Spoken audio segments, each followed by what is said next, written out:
Try and focus in. All right.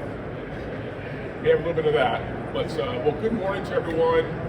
And thank you for attending this session and for all the nice words and kind words and conversations I've had so far.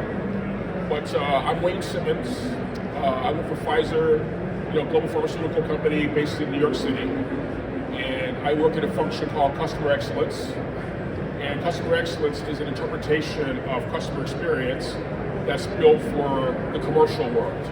So what my talk's going to be about is how the different interpretations and versions of CX and how it's going to be okay for you to do that. There's no blueprint that works for everyone. And I'll walk through some examples of what we're doing as a company and some high-level concepts as well, but really talking about specific things that we're doing to make CX work for our business. All right? So, let's get going. So, I like to start these conversations about CX. I feel like I'm a classically trained CX person. I do voice of the customer, I've been doing surveys for years, NPS, the whole 9 yards, right? And in this game of customer experience, it's a very strange world, right? It's a very strange environment. It seems to be like the most obvious thing in the world, but it rarely seems to be resonate with everyone. And what is CX? What's the value of CX? How does it fit in? So this idea, this statue here, the statue of Atlas. And if you're into Greek mythology, there's you may want to put your headphones on. If you're into Greek mythology, the story is Zeus, sort of the uber god, is punishing Atlas. And he's punishing Atlas by putting the weight of the world on his shoulders. And it's the weight of the sky on his shoulders. And so I think that's what it feels like sometimes we carry the weight of customer centricity with our organizations, that we have to carry this weight. So we have to be technically competent, first of all, work with all this data, technology, millions of customers, but also be able to carry the weight of this very, very abstract concept called being customer centric.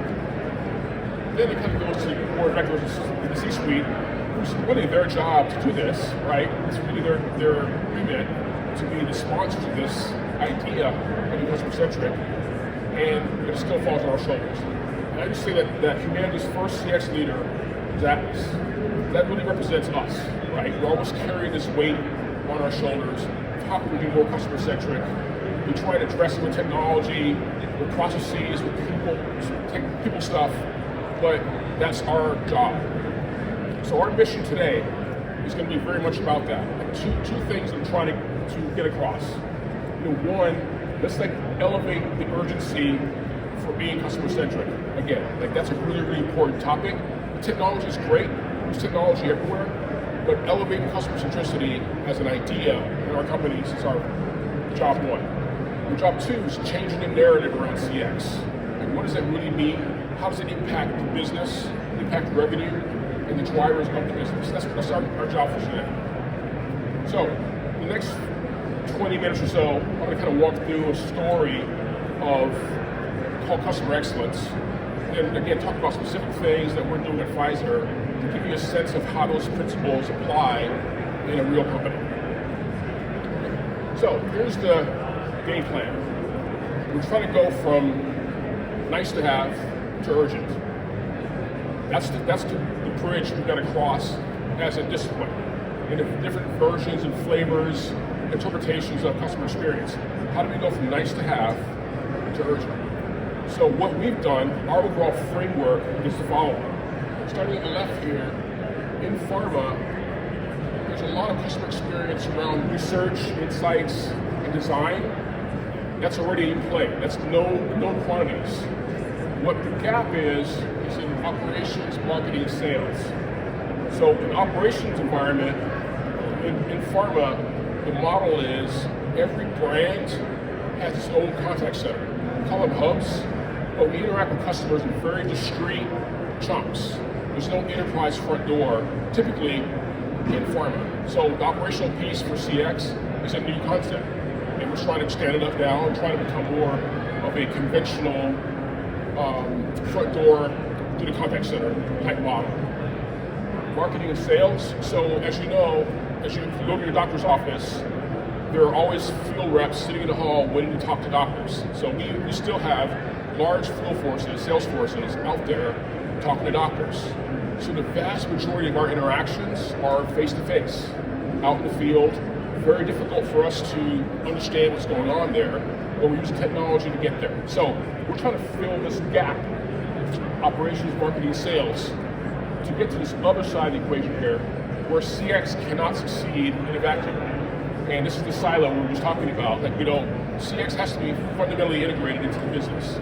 And for our business, this is what it looks like.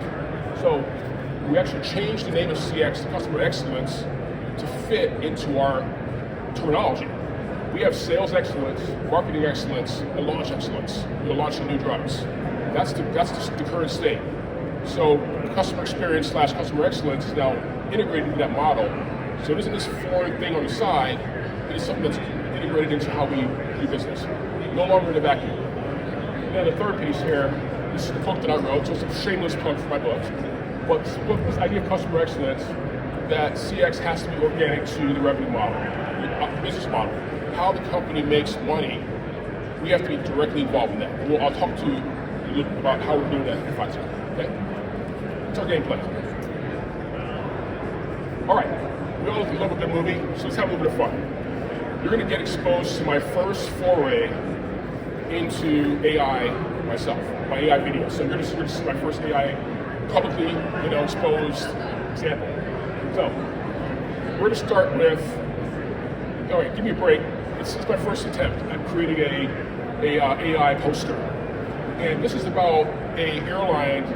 It used to be called Northwest Airlines, and some of you may not know about Northwest Airlines. It's been defunct for a while, but it was called Northwest Airlines. And you can imagine some of the stories about how you earn a nickname like that as a company. You can imagine the marketing people trying to offset being called Northwest. But the company was known for sort of bad operations, bad customer service, bad all kinds of stuff that created a very, very adversarial relationship between the company and its customers. This flight here is infamous. It's back in 1999, and we've all been there. But this was an extreme case of we stuck on a tarmac, 8 hours in Detroit, it's snowing, no one's communicating, the crew's trying to talk to operations if you're in Minneapolis, and the customers are suffering on this plane. So after this 8-hour episode, we're still on the back end of a much bigger multi-day episode, getting this plane to Detroit. It became a lawsuit afterwards, and it became the basis to create passenger bills of rights, and so customers started fighting back against companies. So this Northwest by 1829, it's a love story, it's a comedy. There's a bride and groom on there coming back from their honeymoon, and imagine how destructive this was to those families and people on the planes. And they were just coming back from vacation over the holidays, and you're sitting on a tarmac and literally ruined your entire vacation. So that's the real good point here. And the thing about it is, when you dig into the case, it's not an accident. This wasn't a one-time thing. And what we concluded is, my co-author and I, that this is an example of a systemic and structural failure of customer experience. This was going to happen because it was designed that way. So if you kind of break into it, look at the way this is set up. There's workflow flaws that were already built in. There are disconnects between the frontline employees on the planes and operations, fundamental disconnects about priorities. No accountability, so who's responsible for customer experience in this case, right? No goodwill, so they've not built up enough goodwill to treat customers poorly and still be able to, earn their business. So this is what we refer to as a systemic and structural failure of customer experience. Not an accident. This was going to happen, and it's happened since, and you're predisposed to deliver a bad experience. So why it's so important for our talk today is that we're going to talk about being predisposed to deliver exceptional experiences. What does the opposite side of that equation look like? What are some of the things you can do to make that happen structurally? All right, so this is really the question. We're going to ask some questions hopefully at the end of this, but I have a question as well that plagues in my mind. And it's really like beyond getting those passengers from point A to point B safely, are they obligated to do anything more than that? Are we asking companies to do things that they don't think is part of their remit? That's really the question. And I think it speaks to some of the struggle we have in terms of identifying and prioritizing customer experience as a discipline, is that question is not, the answer is that question is not necessarily clear. In some companies, it's very, very debatable. Hey, we got from point A to point B. They paid us to do that. They didn't pay us to treat them well, right? So as CX practitioners, that's where we come into the game. We want to make sure we get from point A to point B, but we also want to build customer love where they come back for more, right? Not a one-time deal. So just a sort of a quick case on what it looks like when it goes bad. All right, so we all know that we live in a VUCA world. I'm an ex-Army guy, so I like acronyms, and VUCA is one of those acronyms that came out of the military. And it's very volatile, it's uncertain, it's complex, and ambiguous. That's exactly what the world is now. And if you dig into it more, and you start thinking about, all right, take a step back from the day-to-day, and look at what's going on in the world, what do you see? And as a CX practitioner, I'm going to walk through a few elements of what we see, and maybe you can agree or disagree or maybe a different angle, but here's what we're seeing. Experiential commerce is here. So you're going to hear that here first. Experience is critically important to commerce, how we interact. And that means everything we do here, that is the context for what we're trying to do here. That gives us the reason to invest in technology, reason to invest in agents and other services. It's to support experiential commerce. All right, so what does that mean? So we're going from a world of transactions to relationships. Okay, companies are very, very dialed in to transactions. Get the deal, close the deal, get the sale, on to the next, right? That's the way we were wired to do it. That's really when it comes to wired to operate that way. Relationship piece is very, very different. So we're all data-driven, right? We're all meant to be data-driven people. Always say, hey, I'm data-driven, to remind everyone. When you start talking about experiences and trust and soft stuff, you may think you may lose some credibility, but that's where customers are. So we've got to get our companies from there to there. Still do that, but also start focusing on the relationship piece of the equation. Next, experience outliers. And it's the same companies over and over again, right? We all use the same examples: Netflix, Ritz-Carlton, Chewy, Zappos, but they're setting the standard for what a great interaction, a great experience is. Like, we're not doing that in global pharma. They're not coming to us to say what the standard for experiences are.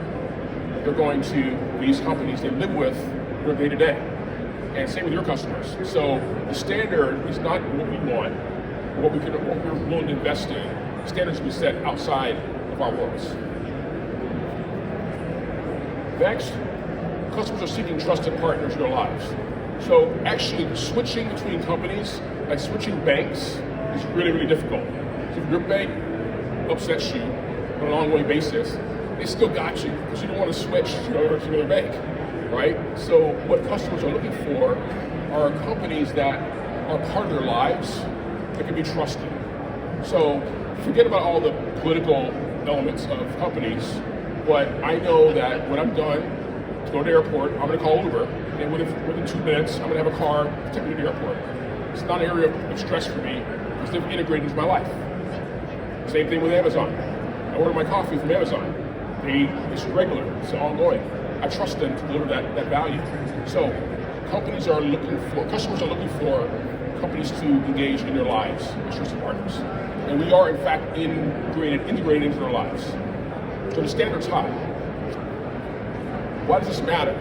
So when we talk about experiential commerce as a concept, what's really happening is customers are picking and choosing companies, our companies, based on product and brand factors first and foremost. But what you see there is intense competition over product and brand. Like that's what the hand-in-hand is going on for selling to customers. What's happening now is customers are now looking at experiential factors, and that's the new frontier of differentiation. So the work that we do is how companies can differentiate themselves. My competitors can't copy how I interact with my customers. They may be able to copy some of our products. They may be able to like offset our brand messaging in terms of our advertising, but they can't copy how we interact with customers. So that's the new game we're working in here. That's the why.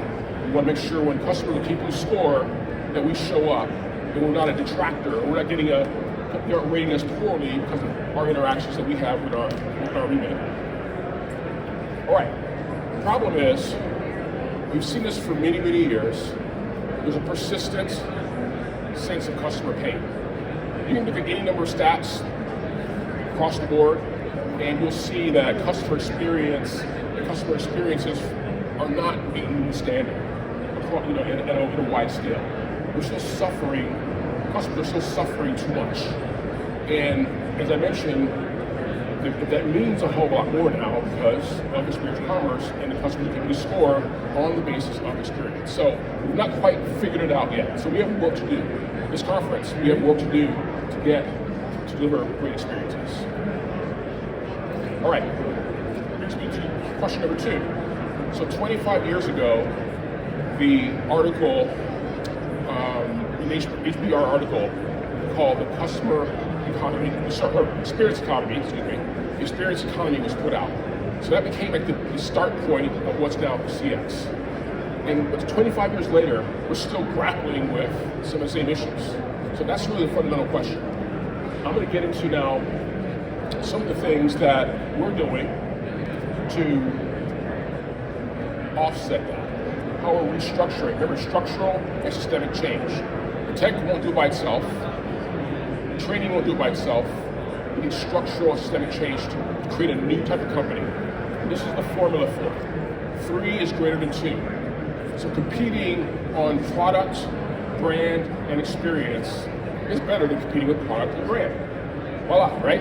Very complex equation. But that's what we have to get our companies to think and rewire them around this new formula. So, this is it. This is where we are. Product factors and brand factors. So when you're a CX practitioner, you're talking to folks in the company, they have no idea what you're talking about because they're over there. They think product, they think brand. We speak experience. That's our language. So the question becomes, how do we tie this all together into a new success formula built for commerce today? What we've seen is, my co-author and I, what we've seen is, when you talk about structural and systemic change, that means DNA level change. And if you look at these 4 companies, Ritz-Carlton, Southwest, Amazon, Chick-fil-A, in their origin stories, the founders, at the founder level, they embedded the customer into their DNA. There's examples, specific examples of how those founders did that. And when companies scaled dramatically, obviously, but the customer is still the center of it. So that was our indication that, okay, this is really DNA level stuff. You can't retrofit being customer centric onto a regular company. You're going to become a very different type of company. The evidence is there. And these are the different dimensions of DNA change that requires. Okay? Leadership, organizational, commercial, operational. Each with very, very different objectives.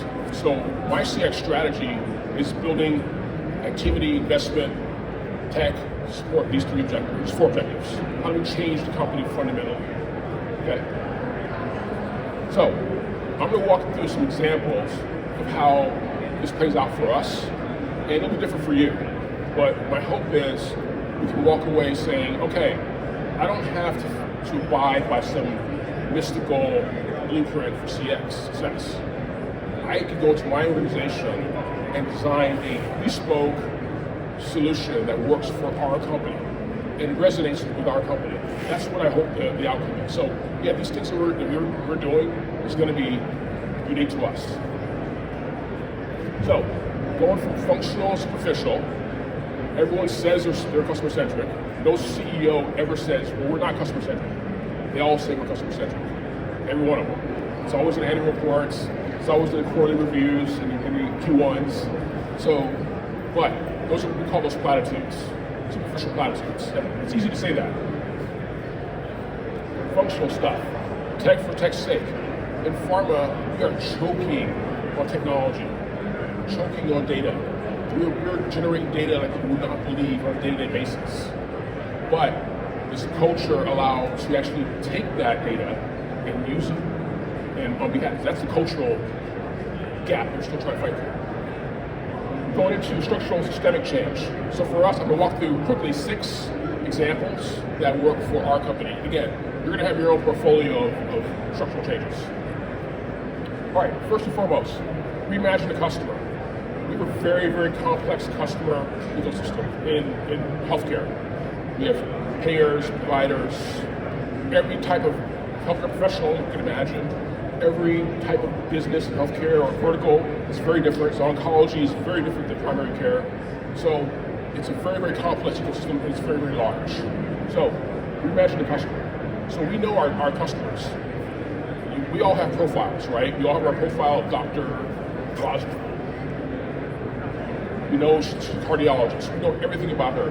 We know what she's prescribing. We know what she went to medical school. We know everything about her as a doctor. That's our job.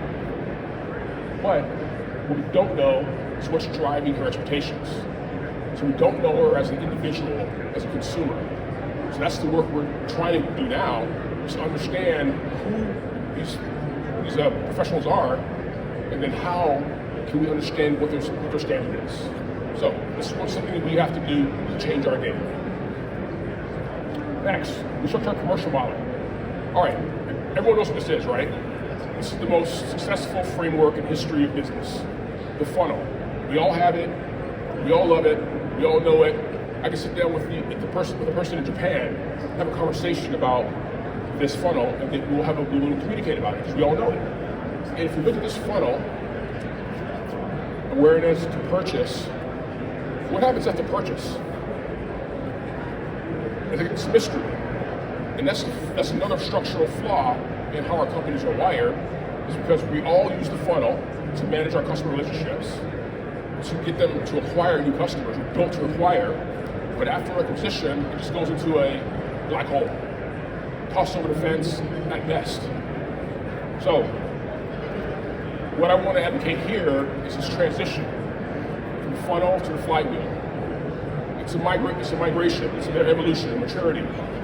Funnel, where we all are now, to the flywheel, which is acquisition and retention. And I think it's where we're stuck. We're not quite getting that retention piece right. And a lot of us play in that space in the contact center world. We're trying to retain existing customers, but it's not part of the mindset or business model. And then next, once we get that right, then we can go into the flywheel, which is acquisition, retention, and expansion. That's the operating model to create those customers for life. Here's what it looks like in more detail.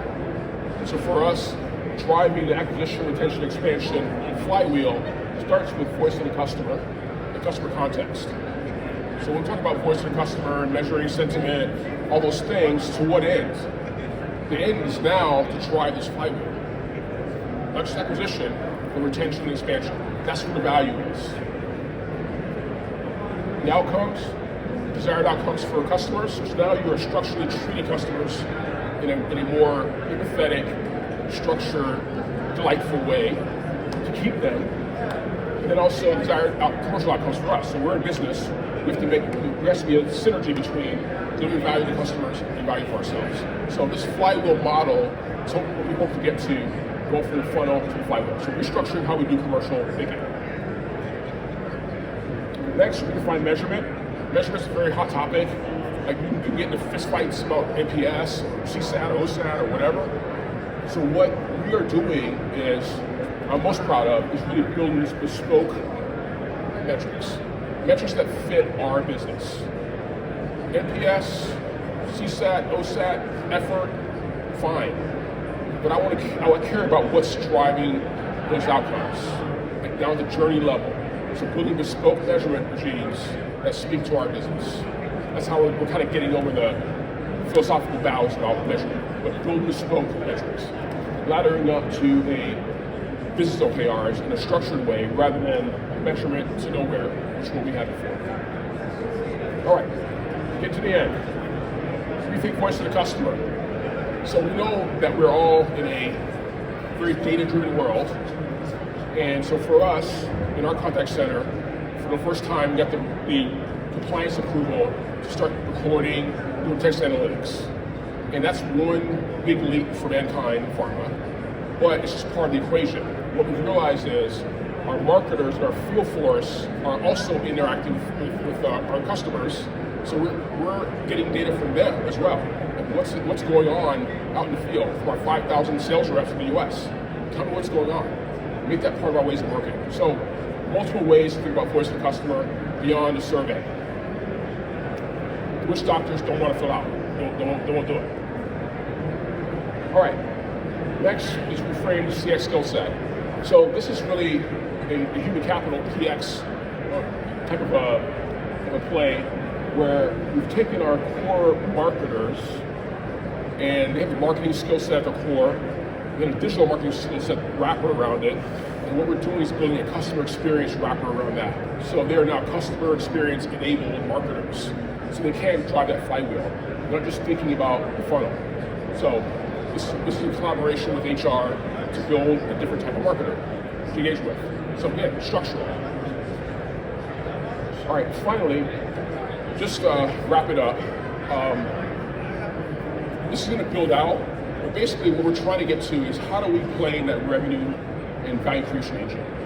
And if we are positioned as just a technology or a process or a function, we are always vulnerable and exposed. But if you look at this model, marketing and sales owns the investment to acquire customers, significant investment. We've got to get that break even, that investment back at some point. After that, see where the profit comes in. That's our game. This back end piece, lifetime value, cross-sell, upsell. This model does not work without us. So that's our game. We're not revenue drivers. We're not selling stuff out in the field or marketing things. We're protecting revenue. That's our job. So this model, this is where we play in. This is the economic model that beyond ROI, that speaks to value creation, how we fit in as CX practitioners.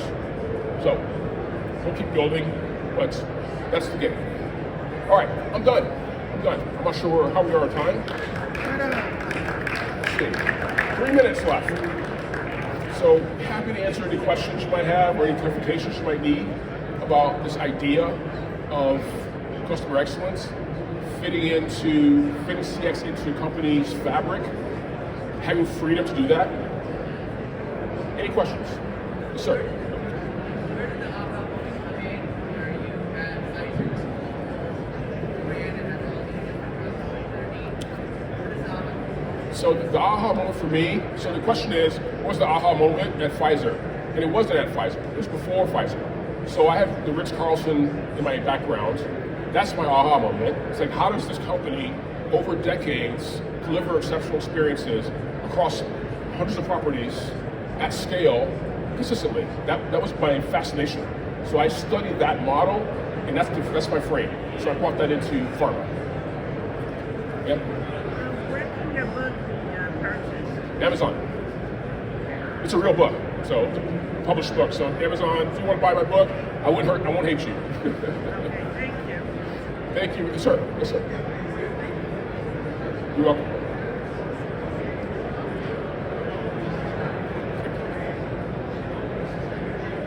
I can't hear you. Yeah.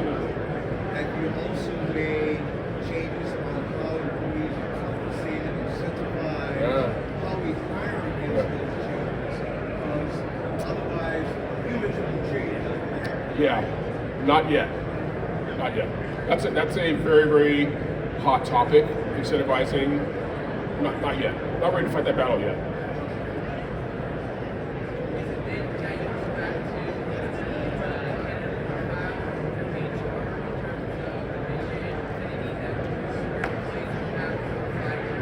So the question, if I hear you correctly, is it, do we go with to HR to find a profile of the employee that we try to transform? So yeah.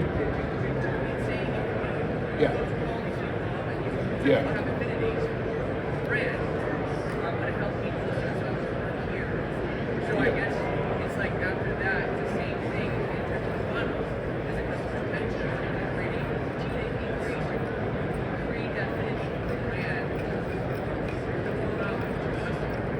Yeah, so I think I hear you. It's really, really loud here, but I think I may hear you fully where, like, yeah, we're trying to change the skill set as the foundation for everything we're doing. So when we're talking about customer experience, people understand what we're talking about. Right now, people they don't understand it. They understand photo. I So, think it's very cool what you did from an interaction standpoint. thanks. Instead of a number, there's a value creation, and you can see the value creation. That's the The game. interaction is the way like the embodiment of the brand. That's the idea. That's the idea.